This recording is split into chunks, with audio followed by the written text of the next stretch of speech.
Hello everyone, ఈ వీడియోలో మనం అటార్నీ జనరల్ ఆఫ్ ఇండియా అలాగే అడ్వకేట్ జనరల్ ఆఫ్ ఇండియా వీళ్ళిద్దరికి మధ్యలో ఉన్న డిఫరెన్స్ గురించి ఈ వీడియోలో తెలుసుకుందాం. మన ఇండియన్ కాన్స్టిట్యూషన్ లో article 76 attorney general of India గురించి మాట్లాడుతుంది. Article 165 advocate general of India గురించి మాట్లాడుతుంది. Attorney general of India, advocate general of India. Attorney general of India మన ఇండియాలోనే హైయెస్ట్ లా ఆఫీసర్ గా ఉంటారు. అడ్వకేట్ జనరల్ ఆఫ్ ఇండియా ఒక స్టేట్ లో ప్రతి స్టేట్ కి సంబంధించి ఒక అడ్వకేట్ జనరల్ ఆఫ్ ఇండియా ఉంటారు. వాళ్ళు ఆ స్టేట్ లో హైయెస్ట్ లా ఆఫీసర్ గా ఉంటారు. అటార్నీ జనరల్ ఆఫ్ ఇండియా అంటే ఆల్ ఇండియా లెవెల్లో ఒక్కరే ఉంటారు. అడ్వకేట్ జనరల్ ఆఫ్ ఇండియా ప్రతి స్టేట్ కి సంబంధించి ఒకరు ఉంటారు. అటార్నీ జనరల్ ఆఫ్ ఇండియాలో he or she is the highest law officer in the country. Advocate general of India అంటే he or she is the highest law officer in the state. వీళ్ళు రాష్ట్రంలో, వీళ్ళు దేశంలో. These are in state, these are in country. వీళ్ళిద్దరు కూడా legal matters లో. Attorney general of India central government కి సంబంధించిన లీగల్ మ్యాటర్స్ ని డీల్ చేస్తారు. Advocate general of India state కి సంబంధించిన లీగల్ మ్యాటర్స్ ని సాల్వ్ చేస్తారు. ఇప్పుడు క్వాలిఫికేషన్స్. Now qualifications. ఒక అటార్నీ జనరల్ ఆఫ్ ఇండియా లేదా అడ్వకేట్ జనరల్ ఆఫ్ ఇండియాగా అవ్వాలంటే మీకు ఎలాంటి క్వాలిఫికేషన్స్ ఉండాలి? అటార్నీ జనరల్ ఆఫ్ ఇండియాగా అవ్వాలంటే మీకు సుప్రీంకోర్టు జడ్జ్ కి కావాల్సిన క్వాలిఫికేషన్స్ ఉండాలి. సుప్రీంకోర్టు జడ్జ్ అవ్వాలంటే ఎలాంటి క్వాలిఫికేషన్స్ ఉండాలో మీకు ఆ క్వాలిఫికేషన్సే అటార్నీ జనరల్ ఆఫ్ ఇండియా కావడానికి కూడా కావాలి. అడ్వకేట్ జనరల్ ఆఫ్ ఇండియా అవ్వాలంటే మీకు ఒక హైకోర్టుకి కావాల్సిన క్వాలిఫికేషన్. ఒక హైకోర్టు జడ్జ్ అవ్వాలంటే అతనికి ఎలాంటి క్వాలిఫికేషన్స్ ఉండాలో ఆ క్వాలిఫికేషన్సే అడ్వకేట్ జనరల్ ఆఫ్ ఇండియా అవ్వాలన్నా ఉండాలి. నేను సుప్రీంకోర్టు గురించి అలాగే హైకోర్టు గురించి నా ఛానల్లో ఉన్న ఇండియన్ కాన్స్టిట్యూషన్ ప్లేలిస్ట్ లో అప్లోడ్ చేశాను. అందులో చూడండి, మీకు క్వాలిఫికేషన్స్ ఏవే కావాలో అందులో తెలుస్తాయి. ఇప్పుడు టెన్యూర్ విషయానికి వస్తే వాళ్ళ పీరియడ్.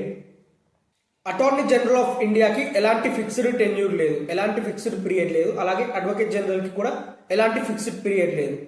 అటార్నీ జనరల్ ఆఫ్ ఇండియాకి అలాగే అడ్వకేట్ జనరల్ ఆఫ్ ఇండియాకి వీళ్ళిద్దరికి ఎలాంటి ఫిక్స్డ్ టర్మ్ పీరియడ్ లేదు. వీళ్ళు ఎన్ని ఇయర్స్ అయినా ఆ పోస్ట్ లో ఉండొచ్చు. అపాయింట్మెంట్. అటార్నీ జనరల్ ఆఫ్ ఇండియాని ప్రెసిడెంట్ ఆఫ్ ఇండియా అపాయింట్ చేస్తారు. అడ్వకేట్ జనరల్ ఆఫ్ ఇండియాని గవర్నర్స్ ఆఫ్ దట్ స్టేట్, ఆ రాష్ట్రానికి సంబంధించిన గవర్నర్స్ అపాయింట్ చేస్తారు. అటార్నీ జనరల్ ఆఫ్ ఇండియాని ప్రెసిడెంట్ ఎలా అపాయింట్ చేస్తారంటే యూనియన్ గవర్నమెంట్ లో ఉన్న క్యాబినెట్ మినిస్టర్స్ వాళ్ళు ఇచ్చిన సజెషన్స్ ద్వారా, అంటే ఎవరిని అపాయింట్ చేయాలి అని వాళ్ళు సజెషన్స్ ఇస్తారు. సో వాళ్ళు ఇచ్చిన సజెషన్స్ తీసుకొని president of India attorney general of ఇండియాని అపాయింట్ చేస్తారు. అటార్నీ జనరల్ ఆఫ్ ఇండియాని తీసేసే పవర్ కూడా ప్రెసిడెంట్ దగ్గరనే ఉంటుంది.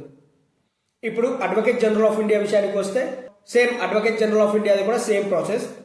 అడ్వకేట్ జనరల్ ఆఫ్ ఇండియాని గవర్నర్ అపాయింట్ చేస్తారు on the advises of council of ministers of that state. ఆ రాష్ట్రానికి సంబంధించిన కౌన్సిల్ ఆఫ్ మినిస్టర్స్ ఇచ్చిన అడ్వైజెస్ తీసుకొని గవర్నర్ అడ్వకేట్ జనరల్ ఆఫ్ ఇండియాని ఆ రాష్ట్రానికి అపాయింట్ చేస్తారు. అడ్వకేట్ జనరల్ ఆఫ్ ఇండియాని తీసేసే పవర్ కూడా ఆ గవర్నర్ దగ్గరనే ఉంటుంది. అంటే ఇక్కడ మెయిన్ పాయింట్ ఏంటంటే సెంట్రల్ గవర్నమెంట్ లో ఎవరైతే పవర్ లో ఉంటారో వాళ్ళకి సంబంధించిన లాయర్స్, స్టేట్ గవర్నమెంట్ లో ఎవరైతే పవర్ లో ఉంటారో వాళ్ళు అడ్వకేట్ జనరల్ ఆఫ్ ఇండియాని అపాయింట్ చేసుకుంటారు. ఈ అడ్వకేట్స్ ఇద్దరు స్టేట్ గవర్నమెంట్ కి అలాగే సెంట్రల్ గవర్నమెంట్ కి ఎలా యూజ్ అవుతారో ఇప్పుడు చూద్దాం. సెంట్రల్ గవర్నమెంట్ తరపున సుప్రీం కోర్టులో లేదా హైకోర్టులో ఎలాంటి లీగల్ అడ్వైజెస్ కావాలన్నా వీళ్ళని కోర్టులో రిప్రజెంట్ చేయాలన్నా అటార్నీ జనరల్ ఆఫ్ ఇండియా చూసుకుంటారు. సెంట్రల్ గవర్నమెంట్ తరపున attorney general of India central government ని కోర్టులో రిప్రజెంట్ చేస్తారు. హైకోర్టులో రిప్రజెంట్ చేయాల్సి వస్తే అక్కడ కూడా చేస్తారు. సెంట్రల్ గవర్నమెంట్ కి లీగల్ అడ్వైజెస్ ఇవ్వడానికి అటార్నీ జనరల్ ఆఫ్ ఇండియా ఉంటారు. Advocate general of India state government ని హైకోర్టులో రిప్రజెంట్ చేయడానికి ఉంటారు. స్టేట్ గవర్నమెంట్ కి లీగల్ అడ్వైజెస్ ఇవ్వడానికి అడ్వకేట్ జనరల్ ఆఫ్ ఇండియా ఉంటారు. ఇప్పుడు వీళ్ళ గురించి మన కాన్స్టిట్యూషన్ లో ఎలా ఉందో అలా చదువుతాను. Attorney general of India. Attorney general of India గురించి ఆర్టికల్ 76 చెప్తుంది. Attorney general of India, he or she is the highest law officer in India, chief legal adviser to the government of India. He or she advises the central government or union government on all legal matters. He also is the primary lawyer representing union government in the Supreme Court of India. ఇప్పుడు advocate general of India. Article 165 of our Indian Constitution talks about the Advocate General of India. He is the highest law officer of the state. He or she is appointed by the governor. on the advice of the Council of Ministers of the state. He or she appointed by the President on the advice of the Council of Ministers of the central government. He advises the state government on all legal matters.